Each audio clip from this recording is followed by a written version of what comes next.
Paano gawing mag-alarm ang ating cellphone kapag naka-fully charge? Karamihan sa atin kapag nagcha-charge ay iniiwan lang at nakakalimutan. Kaya ang nangyayari kahit fully charge na ating cellphone ay hindi pa rin tinatanggal sa saksakan. May napanood akong isang video na ang sabi ng eksperto ay kapag nagcha-charge tayo ng ating cellphone ay hindi daw kailangan umabot ng 100% para humaba daw ang battery life. At sa mga iPhone user dyan na kailangan kapag 20% na ay kailangan ng i-charge, kapag umabot na ng 80%, kailangan ng i-unplug para daw mas tatagal ang battery life. Pero nakadepende pa rin sa gumagamit kung susundin nila ang nire-recommend. Pero alam mo mas okay kung nag-alarm ng cellphone natin kapag nagcha-charge tayo para matanggal ito kaagad sa saksakan kapag fully charged. Paano nga magagawin na mag-alarm ang ating cellphone kapag naka-fully charged? Sundan mo lang ang video na to.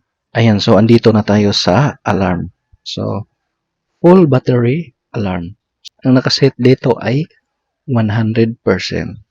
So, ang gagawin ko, hindi ko siya i-full charge. Gawin ko lang ay 90.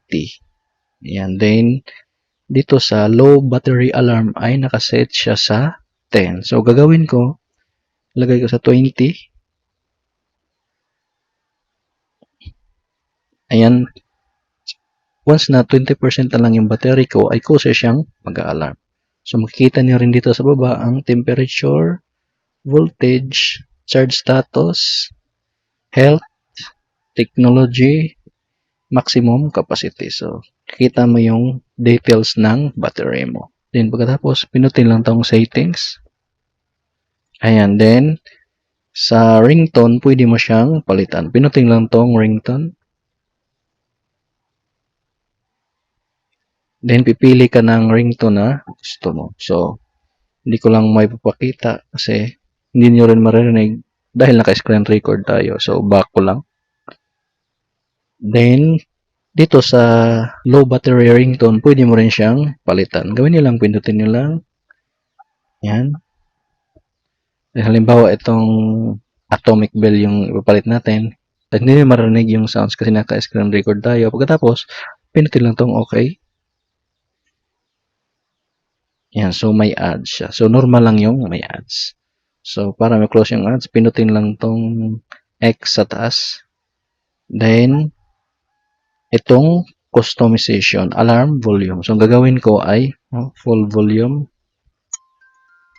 Ayan, narinig naman ang lakas ng volume. Then, auto start alarm after reboot. Bayaan nyo lang, huwag nyo lang i-on. So, enable vibration, i-close ko lang.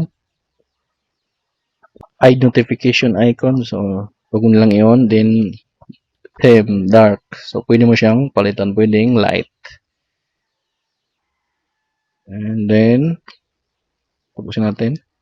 So, yun lang yung settings na i-adjust natin. So, subukan natin i-charge. So, gagawin natin, i-charge ko, i-set ko sa 63%. Kung mag-alarm ba talaga siya. Ayan. So, mapansin nyo, 63%. Ayan. So, kung mapansin nyo, nag-alarm na siya. So, legit tong apps na to. So, sa umitong para, malalaman mo na kung fully charged na yung sinarge mong device. Ayan, kung nasa Google Play Store na tayo, dito sa search bar, type lang natin dito ang full charge alarm. Ayan, so mapapansin nyo maraming lumalabas. So, yung pipiliin nyo ay itong nasa baba, itong charge alarm full low battery.